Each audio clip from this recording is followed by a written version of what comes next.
It is Memorial Day weekend here in the United States, and that means it is officially the summer movie season. With everything opening up as well, people are going to be going back to the movies more than they have any time in the last year. It's the time of year when each studio puts out their big blockbusters, but movies haven't always come out like that. Instead of movies being released everywhere all at once, they used to go on what was called a road show, where they would take a movie from town to town, and the movie's popularity would spread by word of mouth. And movies would go on to earn relatively small amounts of money here and there over long periods of time, and that's how they would become successful. That's why Gone with the Wind will always be the highest grossing film of all time when adjusted for inflation, because people were going and watching it for years. But the way that we look at movies now when it comes to their release and how much money they make really all changed in the summer of 1975 with the release of Jaws, which most people would say was the first summer blockbuster. The movie Jaws takes place on the island of Amity and follows the main character, Martin Brody, who's the police chief. He's new to the area, and this is his first summer in the town. Summer is a big deal in Amity. The city makes most of their income during the 4th of July weekend, so the beaches being opened is very important. Any other summer, this wouldn't be a problem, but this particular summer, a great white shark has made its home right off of the coast of this small town and is making meals of its residents. As the movie goes on, Chief Brody has to go up against pressure that the mayor is putting on him to keep the beaches open, knowing that if they close the beaches, there'll be a full-on panic. But after a series of shark attacks in the public, in front of everybody, it becomes completely impossible to ignore the fact that there is a problem that needs to be dealt with. So Chief Brody teams up with Matt Hooper and Captain Quint and heads out to sea to battle the shark. It's not a surprise that people still consider it one of the best movies ever made 50 years later. Jaws is based on a #1 best-selling book by Peter Benchley. Before the book was even released, the rights to make the movie were purchased by Universal Studios. Steven Spielberg came across the script and eventually got attached to direct the film. We look at him now and you say, of course Steven Spielberg is going to go and direct a classic. But that's not what it was like back then. Steven Spielberg was only 27 years old when he directed Jaws. It was only his second theatrically released movie, his first being Sugarland Express. Production got started on the film before there was even a finished script. In fact, they pretty much wrote the movie as they went along, completing pages that would be needed for the next day every night. In case you're unfamiliar with the way people make movies, this is not the way it usually happens. Of course, the script wasn't the only problem. Casting the movie had its own challenges. Steven Spielberg and Universal had trouble getting people to sign on to the movie. In fact, the only person who was his first choice that he was able to get in the film was Richard Dreyfuss, and they were only able to get him on after 3 tries of asking him.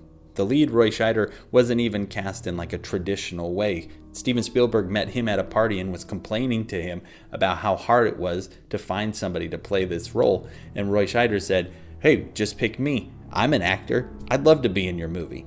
But once they did have their cast in place, they headed down to Martha's Vineyard in Massachusetts to film the picture. And Jaws was not one of those situations where it was a little rocky at the start and then things got smoother as it went along. Things just got worse and worse for the people working on this movie. The shooting schedule for Jaws was originally set for around 55 days, but when everything was said and done, it took them between 157 and 159 days to actually shoot the whole movie, depending on who you ask. The budget was proposed to be $4 million, but again, because of how long it took them to do it and all the setbacks that they had, the movie ended up costing over $9 million. Probably the biggest reason that the shoot took so long was the shark itself. You see, you can't just train a shark to do the things that you needed it to do for the movie, so they had to make an animatronic shark. But not just one animatronic shark. They ended up having at least 5 different versions of the shark. But when they were designing the sharks, they had been building it in lakes and pools. And so when they dropped it in the salt water off Martha's Vineyard, things did not work the way that they were supposed to. The salt water ate away at all of the mechanics inside of the shark, and they had to completely redo it. And fixing up isn't something that made it work from then on. It kept breaking down. And because the sharks didn't work, they had to change the way they were going to shoot the movie. When Steven Spielberg had put out his original storyboards for the movie, the shark was featured heavily. In fact, in the very beginning of the movie, you would have seen at least part of the shark in its original attack.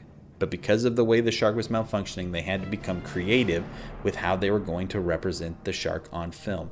They ended up doing it in a couple different ways. First off, you would get the point of view from the shark with the camera.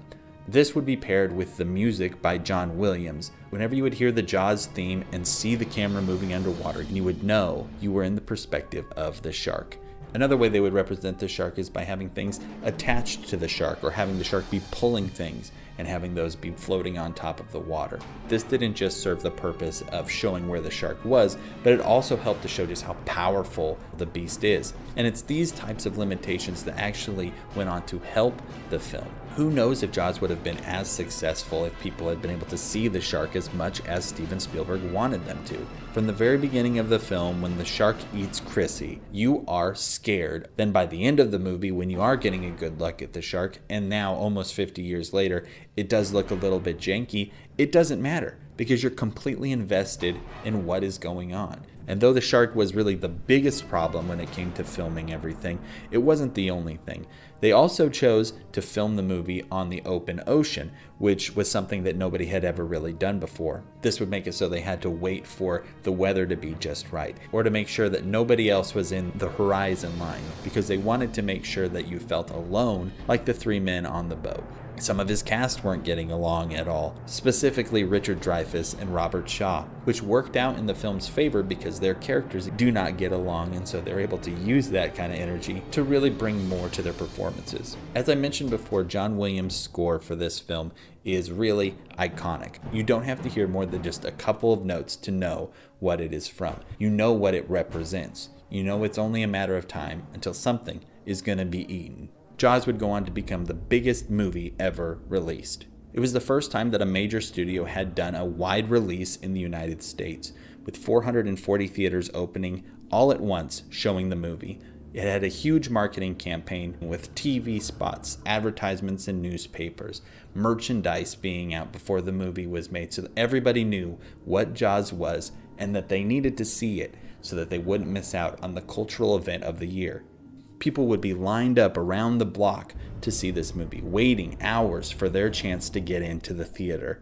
In its initial release, Jaws brought in $123.1 million, becoming the first movie to ever gross over $100 million. Jaws would go on to be accepted by critics and general audiences alike.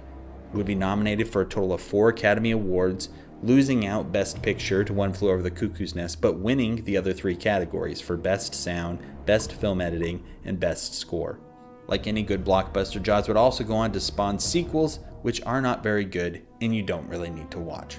In fact, the last one you should just actively stay away from.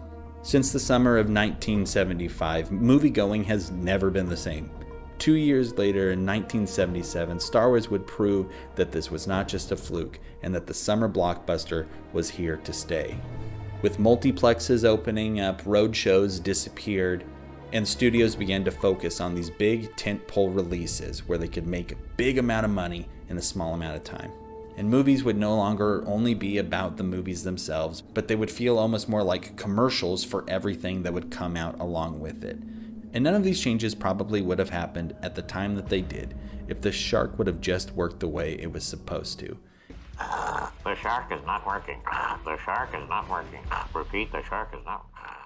And that concludes our first video of Blockbuster Month. As we move into June, we're going to be talking exclusively about blockbusters.